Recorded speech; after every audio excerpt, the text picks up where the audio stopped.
So on each of the capacitors, you have to be very careful because they could have a lot of stored voltage in them. And what you're going to want to do is you're going to want to have a rubber glove on. You're going to have a screwdriver with a plastic handle, and you're going to want to go ahead and discharge like so. So when you get your new run capacitor, oftentimes what you'll find is that it's a different diameter. It could be a different length. So this old one has a wider diameter and it's shorter. But at the end of the day, these happen to be 35 fives, 440 volts, and that's what both of them are.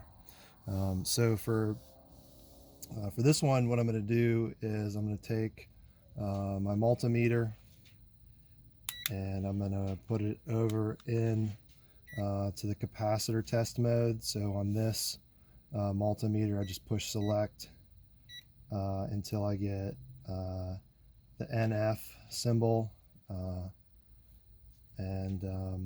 so then we're going to go ahead and test. So on the old one, it's all rusted and you can't really tell what's going on. But when you compare it to the new one, you'll notice that common has 4 terminals, fan has 2, and Herm has 3. And so you can just orient them the same way. So we'll test the old one first. So we'll go ahead and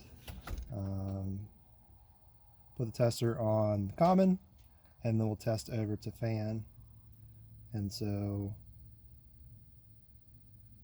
we'll see, it takes a second and then it's going to start, and it happens to be 5.112 and it's supposed to be 5, so that's really close. So we'll go ahead and do the same thing on the new one.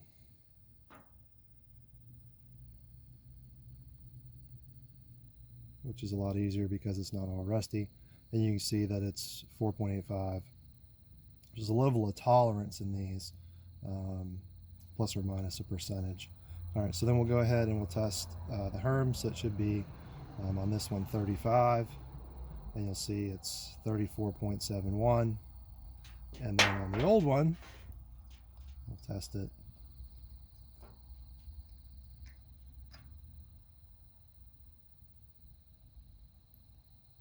And it's 33. So it's a little bit lower. So that's pretty much it for testing the run capacitors. The fact that when you get the new one, it's a different shape or size. Sometimes they're a lot smaller just because the technology's improved. As long as it's the same exact parameters, then it's going to be fine. You'll just have to adjust the bracket in order to make it fit within your heat pump.